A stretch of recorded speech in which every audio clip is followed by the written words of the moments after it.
SSGD 5 km running next మంత్లో event ఉందంట. దానికోసం ఎలా ప్రిపేర్ అవ్వాలని అడుగుతున్నారు. వారి కోసం చిన్న వీడియో. ముందుగా 5 km స్టార్ట్ చేసే ముందు 5 నిమిషాలు వార్మప్ ఎక్సర్సైజ్ చేయాలి. దానివల్ల బాడీ అనేది హీట్ ఎక్కుతుంది. బాడీ హీట్ ఎక్కడం వలన రన్నింగ్ చేయడానికి ఎక్కువ సహకరిస్తుంది. వారం రోజుల షెడ్యూల్ ఎలా ఉండాలో చెప్తాను. ముందుగా సోమవారం నుండి శనివారం వరకు morning half an hour running చేయాల్సి ఉంటుంది. హాఫ్ అన్ అవర్ వర్కౌట్స్ చేయాలి. ఇది మార్నింగ్ ఈవినింగ్.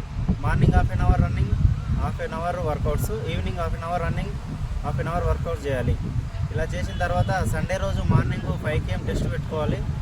టెస్ట్ పెట్టుకొని ఆ టైమింగ్ ఎంత వస్తుందో రాసుకోవాలి.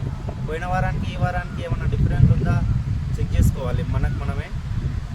రన్నింగ్ ఎలా చేయాలంటే ముందుగా రన్నింగ్ స్టార్ట్ చేసినాక 500 మీటర్స్ వరకు బాడీ హీట్ ఎక్కుతుంది. అప్పటి వరకు కొంచెం స్లో రన్ చేయాలి. చిన్న స్టెప్స్ వేసుకోవాలి. బాడీ హీట్ ఎక్కిన తర్వాత లాంగ్ స్టెప్ వేస్తూ రన్నింగ్ చేయాలి. లాస్ట్ మన స్ట్రెంత్ ఎంత ఉందో దాన్ని బట్టి 500 మీటర్సా 200 మీటర్సా స్ప్రింట్ గుంజాల్సి ఉంటుంది. అది మన స్ట్రెంత్ని బట్టి ఉంటుంది. ఒకరొకరు మీ స్ట్రెంత్ ఎంత ఉందో చెక్ చేసుకొని ఆడ నుండి స్ప్రింట్ గుంజాల్సి ఉంటుంది. ఇలా కంప్లీట్ చేస్తే 5 km అనేది ఇన్ టైంలో పడుతుంది. మెరిట్ కూడా వస్తుంది. వారం రోజుల షెడ్యూల్లో సోమవారం నుండి శనివారం వరకు ఎలా ప్రాక్టీస్ చేయాలంటే హాఫ్ అన్ అవర్ టైమింగ్ పెట్టుకోవాలి. ఎంత దూరం పరిగెత్తున్నామో అసలు లెక్క చేయొద్దు. 30 నిమిషాల వరకు రన్నింగ్ చేస్తూనే ఉండాలి. ఫస్ట్ బాడీ హీట్ ఎక్కినంత వరకు 500 మీటర్స్ అలా స్లో రన్ చేయాలి. చిన్న స్టెప్స్ వేసుకొని పరిగెత్తాలి. బాడీ హీట్ ఎక్కిన తర్వాత లాంగ్ స్టెప్ వేయాలి. లాస్ట్కు స్ప్రింట్ గుంజాలి. స్ప్రింట్ గుంజడం అనేది మీ స్ట్రెంత్ ఎంత ఉందో దాన్ని బట్టి తీసుకోవాలి. 500 మీటర్సా 200 మీటర్సా. హాఫ్ అన్ అవర్ రన్నింగ్ అనేది మీరు స్పీడ్గా పరిగెత్తాలని చూడొద్దు. ఎక్కువ దూరం పరిగెత్తడానికి ట్రై చేయాలి. లాంగ్ స్టెప్ వేస్తూ వెళ్ళాలి అంతే. స్ప్రింట్ గుంజాలని ఎక్కువ అనుకోకూడదు. ప్రతిరోజు టిఫిన్ చేసే అలవాటు ఉన్నవాళ్ళు కేవలం ఇడ్లీ ఒకటి మాత్రమే తినాలి. మిగతావన్నీ ఆయిల్ ఫుడ్ కిందకి వస్తాయి. ఇడ్లీలో కొంచెం ఆయిల్ అనేది చాలా తక్కువగా ఉంటుంది. ఆ ఇడ్లీ ఒకటి తినడానికి ప్రిపేర్ చేసుకోండి. ఇంకా మార్నింగ్ పూట రైస్ తినకుండా ఓన్లీ ఆఫ్టర్నూన్ ఈవినింగ్ మాత్రమే రైస్ తినండి. 2 పూటల రైస్ తింటే సరిపోతుంది. మార్నింగ్ రొట్టెలు, చపాతీలు, ఇంకా రాగి జావా ఇలాంటివి ఏదైనా ఉంటే తీసుకోండి. మార్నింగ్ 200 ml, ఈవినింగ్ 200 ml పాలు తాగాలి. అలాగే డైట్ ఫాలో అవ్వాలి. డ్రై ఫ్రూట్స్ ఉంటాయి, అవేంటో చెప్తాను. ఒకటి కాజు, బాదం, కిస్మిస్, పెసలు, ఉలువలు, మంచి శనగలు. ఈ 6 రకాల డ్రై ఫ్రూట్స్ మార్నింగ్ నానబెట్టి ఈవినింగ్ తినాలి. ఈవినింగ్ నానబెట్టి మళ్ళీ మార్నింగ్ తినాలి.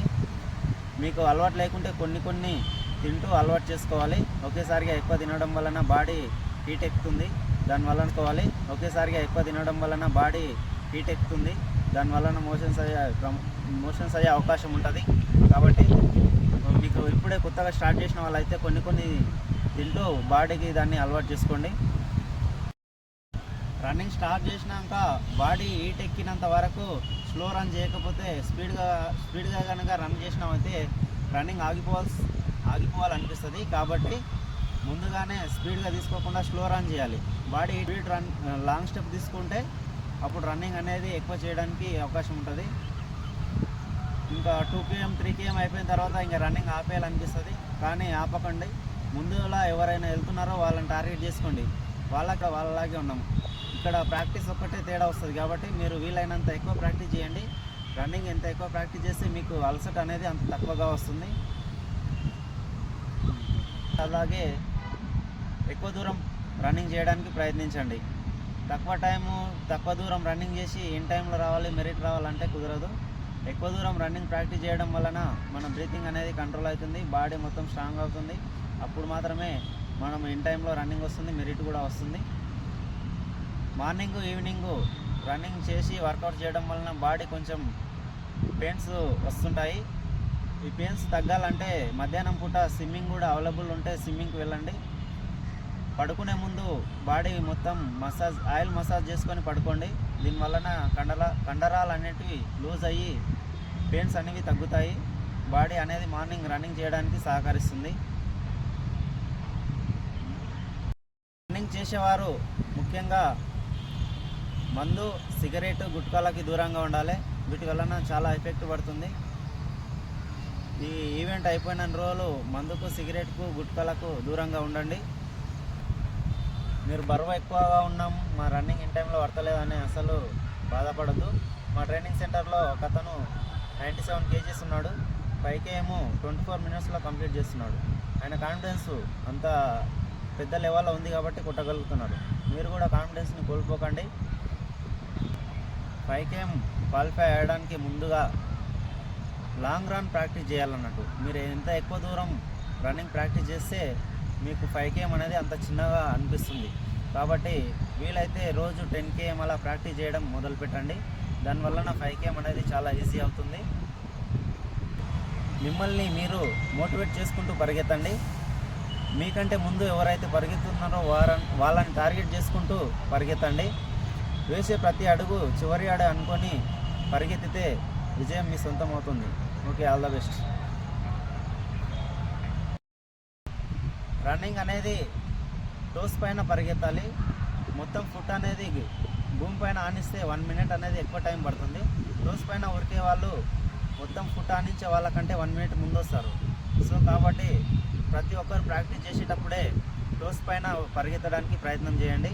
కొన్ని రోజులు అయితే అదే అలవాటు అవుతుంది, 2-3 రోజులు కొద్దిగా ఇబ్బందిగా ఉంటుంది, కానీ అలవాటు అయిన తర్వాత చాలా ఈజీగా ఉంటుంది. సో కాబట్టి ప్రతి ఒక్కరూ రన్నింగ్ అనేది టోస్ పైన పరిగెత్తడానికి ప్రయత్నించండి. సో అది ఎలా పరిగెత్తాలో చూపిస్తాను. ఫుట్ ఎలా ఉంటే టోస్ పైన ఉంటుందో చూడండి. మొత్తం ఫుట్ ఆనిస్తే భూమి పైన ఇలా ఉంటుంది. ఈ మొత్తం పైకి టోస్ పైన పరిగెత్తడం అంటే ఇలా కేవలం ముందల వేళ్ళు మాత్రమే భూమిని టచ్ చేస్తాయి, వెనక హీల్ అనేది గాల్లో ఉంటుంది. ఇలా పరిగెత్తడం వలన బాడీ అనేది జంపింగ్ ఎక్కువగా ఉంటుంది, కాబట్టి టైమింగ్ అనేది చాలా తక్కువగా వస్తుంది. 1 minute మినిమం తక్కువ వస్తుంది.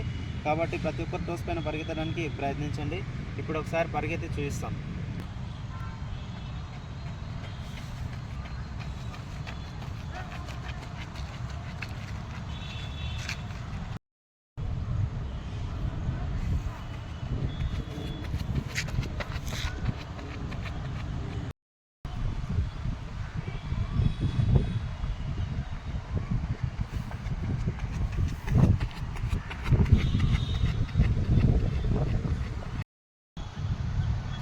టోస్ పైన పరిగెత్తడం వలన బాడీ అనేది ఎక్కువగా అలసిపోదు.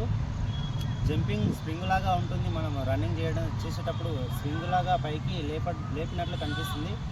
అలా మనకు అలసట అనేది తక్కువ వస్తుంది, అందుకనే టైమింగ్ తక్కువ ఆడుతుంది.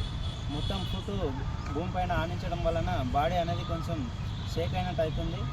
ఫుట్ మొత్తం మళ్ళీ పైకి లేవడానికి కొంచెం టైం పడుతుంది. కాబట్టి టోస్ పైన పరిగెత్తడానికి ప్రయత్నించండి. నేను అప్పుడు రన్నింగ్ ఈవెంట్ ఉన్నప్పుడు ప్రాక్టీస్ చేసిన టైంలో 18 నిమిషాలలో 5K కంప్లీట్ చేశాను. ఇప్పుడు 19 నిమిషాల 30 సెకండ్లు పడుతుంది. ఇంకా మా ట్రైనింగ్ అయిపోయే వరకు, లాస్ట్ ఈవెంట్ వరకు మ్యాక్సిమం 18లో రావడానికి ప్రయత్నిస్తాను. సో మీరు కూడా ప్రాక్టీస్ ఎంత ఎక్కువ చేస్తే అంత తక్కువ ఇన్ టైంలో కంప్లీట్ చేస్తారు. కాబట్టి మీ ప్రాక్టీస్ మీదనే ఆధారపడి ఉంటుంది. అలాగే ఫుడ్, డైట్ కూడా ఫాలో అవ్వాల్సి ఉంటుంది. ఇవి రెండు కనుక బ్యాలెన్సింగ్ చేసుకుంటూ ప్రాక్టీస్ చేస్తే ఖచ్చితంగా 5K అనేది కంప్లీట్ చేస్తారు. మెరిట్ కూడా వస్తుంది. లేచిన వెంబడే 1/2 లీటర్ వాటర్ తాగాలి.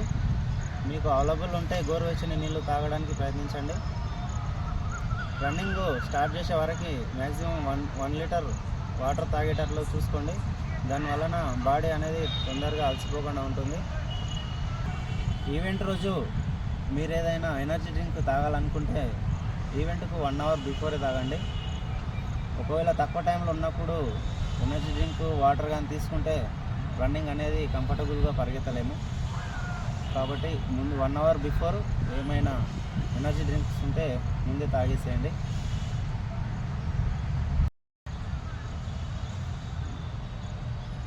వర్కౌట్స్ డైలీ ఏమేమి వర్కౌట్స్ చేయాలంటే, రన్నింగ్ తక్కువ టైంలో రావడానికి మెయిన్గా బ్రీతింగ్, స్టమక్, లెగ్స్ ఈ 3 స్ట్రాంగ్ ఉండాలి. ఎక్కువ దూరం రన్నింగ్ చేయడం వలన బ్రీతింగ్ అనేది కంట్రోల్ అవుతుంది.